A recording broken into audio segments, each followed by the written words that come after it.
He just runs through and then hits the fucking tower, bro! So clean! Yo, that is sick. T1 versus GenG delivered in every way conceivable, and then in ways that weren't conceivable. All right, we're getting straight into it. I'll be honest, game one, kind of a snooze fest. The only part of this game I remember is when this team fight bottom happened. Faker gets gone on, 17 abilities go on him. He's absolutely fucking dead to rights. This man is in the dirt already. There's a tombstone literally right here, and I think to myself, is he gonna do it again? And that Cadril thing in the back of my mind is, how is he alive? How is he alive? Block the shot, Faker. And then the Jin ult, and then he absolutely just gets fried. Actually, now that I think about it, all of game one was just Faker what-ifs. T1 are so behind at this point, there's no way to get back into this game. They're gonna lose this Baron fight, but I distinctly remember watching this posturing and just waiting for the Faker ult. And the second that shuffle came out, I just went full Cadril f***ing Neme! And then literally immediately after that was just like, oh, never mind, they're actually all dead. It's over, never mind. Oh wait, there was one other thing. This game was a dumpster fire, but this was sick. On this Otacon fight top, I want you to watch this. This is that T1 magic, baby. You know how Guma just is metaphysically guaranteed to steal objectives with the letter Q on his keyboard? You thought Varus was sick? Watch this. So Otacon's getting low, going down, fight's coming out. Guma's like, I don't care about any of this. Objective-based gaming. So what happens is, it's getting low. He's not even stacking feathers. He just Qs. He just cancels it. Look at this. How? Literally how? That's the most impressive steal of his career. It didn't matter. It didn't matter at all. Normally, the way Xayah steals objectives, just for the CS players out there, is you stack the feathers on the other side and then you E them back and it does like a nuke of damage, right? It's too bad it just didn't matter at all because that was like legitimately low-key the sickest objective steal of his career. That was insane. Game 2 was the same thing, but it just went the other way. Shout out to Canyon for the emoting on stream. I feel like this needs to become like the actual meta at international tournaments. He finds that his Krugs got taken. Oh, he knows! He knows we're all watching! That's a Sag guy. We gotta talk about Oner's Herald play, bro, because this was unhinged. So T1 basically have this Herald fight on lock. They get this insane CC chain stun onto Keen. Canyon narrowly gets out, but very low. T1 have the Herald in like the best position possible. There is just like no world in which they don't get this. They prevent the reset, they get it down. The thing is, GenG decide for some kind of insane reason they still want to go for this, and so they two of them take the TP across here, right as the Herald goes down into the awaiting bosom of Keria and Faker. Even though Duro gets out of this wombo, because all of the resources go towards Duro here, Oner has to walk forward to get the actual physical Herald, the chit, the coin. So he gets it, and then what happens is that he gets rooted by Chovy, by the Rise, right? So now he's locked in here, he's low, so what does he do? He pops the Herald as soon as he gets it. He's so low, and he has no abilities to use, so he's literally just like, I can't contribute anything in this fight, I'm just a free caster minion for Chovy at this point. So he pops Herald as the team drives him up the river, and homie just absolutely puts the key into the ignition, lets it rip, and then just like malfight ults 3 of them. He just runs through and then hits the fucking tower, bro. So clean. That's my fucking goat right there. That was so sick. Brother, sometimes you just gotta hit him with the Tokyo Drift. We gotta give a shout out to the Doran and Faker fucking Dragon Ball Z synergy because this was crazy. So what happens is they're fighting Drake. T1 have it in a good position again. Pretty likely they're gonna get it, but what Faker does is he walls off this right down the middle of GenG. So 4 members here, rulers here. Now, of course, he has Ezreal E, right? So he's not super worried, but it closes them off. Duro hops over, Ornald comes out, it's a party, and what happens is, Drake's getting low, they cross over the wall to join Ruler here, the Rel runs in, Ornald comes out, Ornn calls in Gandalf and the Riders of Rohan, and then right as this happens, Doran is going to aim this ult right at Ruler, and you're going to see Faker flashes ostensibly nothing. I think he's just the GOAT and just decided to fucking flex on this scrub right here. And what happens is the Ornn ult knocks up Ruler into the Talia W. And look how able Ruler is to play the video game. That happened all series, by the way. The fucking Doran Faker shake and bake was not on my bingo card for 2025, but it is absolutely fucking at MSI. But that's not the only sick flash this series, because what happens is Chovy works his way up into the brush. There is like maybe a chance that GenG could turn this, and then Guma, my GOAT, decides on Lucian that he's going to E this way and then just flash right next to Chovy and just give him the old silver 3 execute. Chovi's like, there's just a Lucian in my trachea. That's the fucking T1 magic, boys. Honestly, this series was completely fine if you just don't look at Game 3. Game 3, my stream like glitched and it didn't what happened. I didn't watch it. It's been erased from my memory. I didn't watch it. But Game 4! All right, so remember we talked about the Doran Faker shake and bake? Yeah, well, this is part 2, lads. You just wait. They see the Keen is like kind of wildly out of position in the mid lane, so they all just beeline towards him. So what happens is Orianna Q comes out, right? The Poppy ult knocks the Gragas and Karma all the way back to fucking Narnia, and then GenG decide they're gonna turn it. You see these English text words that say T1 Faker, and you see this champion right here, and you see this symbol right here.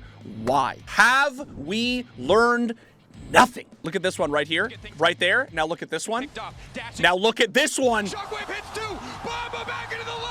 Now, unfortunately, Kalista does save the Renata, but that Chovy just got fucking knocked all the way into the fucking LCS, brother. Look at that. Holy shit.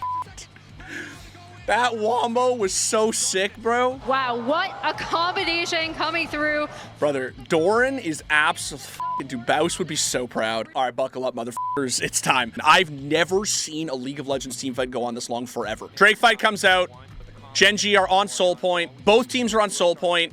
GenG have the drag. It's really not possible for T1 to get it, so they don't. It's Ocean Soul, which, honestly, in this situation, I think is probably optimal. I don't think it's that bad to deal with Ocean in this fight. So, team fight breaks out. Chovy whiffs the charm.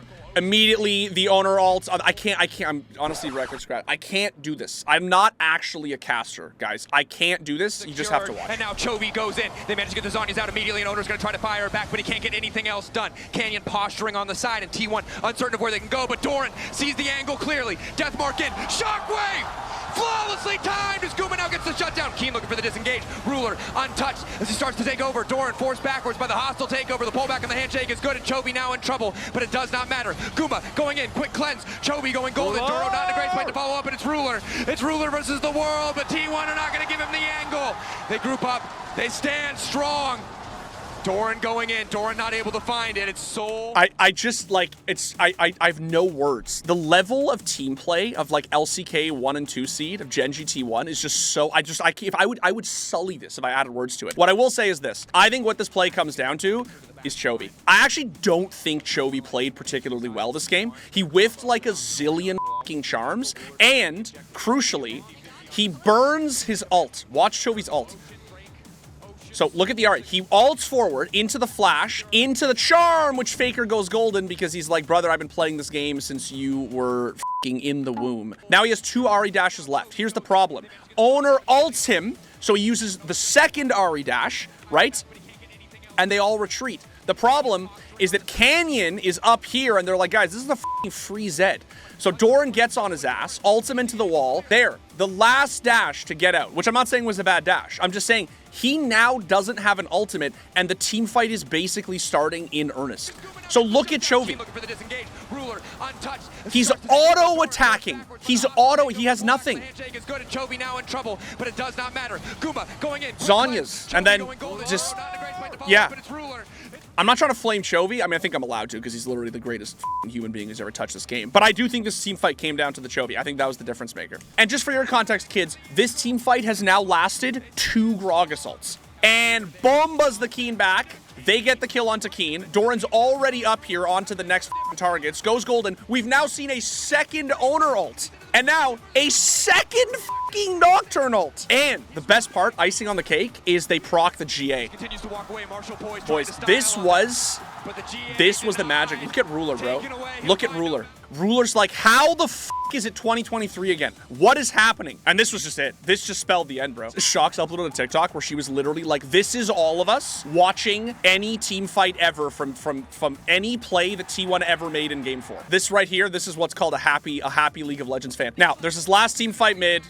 Again, it lasts 18 minutes because apparently these 2 teams just defy the fucking logistics of League of Legends. Chovy ults forward, gets the charm, but it's not enough to secure the kill. Oner ults, actually, to get out of that team fight, which is really clean.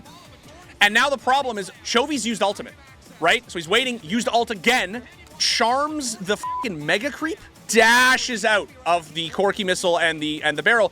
And now, for the second team fight in a row, Chovy doesn't have an ult. And remember, this is a Roa Ari build, so he doesn't even have f***ing Malignance. It's not going to be up The soon. ultimate for Oner is gone. Shockwave. Yeah, that's huge. Shockwave is from still Faker up. can be big. So here's what happens. 3 of them go towards the Baron pit. Chovy funnels up towards above the pit here. Keen fans out this way. I think he has this dilemma here. Do I take the left, the easy road, or the road less traveled? I'm going to take the road less traveled. And I think the reason he does it is because, 1, they're about to dive on him. 2, I think he knows Chovy doesn't have ult anymore. And so he's like, I don't want to lead them to the Ahri because he's more valuable than I am. And so he gets absolutely wrecked by T1. Now all of T1 beelines it to Baron. It's not low enough to make a play. Again, Chovy has to just blast Cone away because he doesn't have a f***ing ultimate on Ahri. And then Baron just, even though Baron goes the way of GenG, it kind of just doesn't matter because they're just all dying. GG. That's it. Game 4, baby. All right, game 5. I'm really sad, guys. It really, really, really looked like T1 were gonna do T1 things and win this game. And I'm really sad they didn't. So what happens is they're gearing up for, on the right side of your screen, you've got the tower dive coming in on Doran. On the left side of your screen, you have the tower dive coming on the Keen. Oner shows up and Keen's like, bro. They want to go on this Renekton. Doran trying to style the exhaust already there. Ulting back. That's...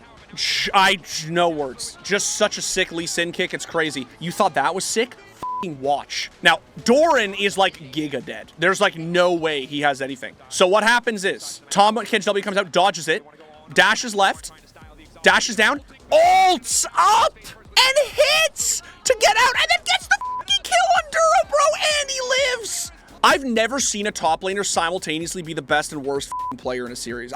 Or of a tournament. I've never seen it. It's so crazy. Because the next play, I have, because I really hate to say this, but I do think that the Krug Lord threw this series. Kench gets low, right? They're retreating into the river. The flash from the Tom Kench comes out. Doran sees the gray health, right? And he's like, and he sees the Chovy's alone here, sees they could collapse this. And what does he do? He ults onto the Tom Kench. The problem is it's a little deep.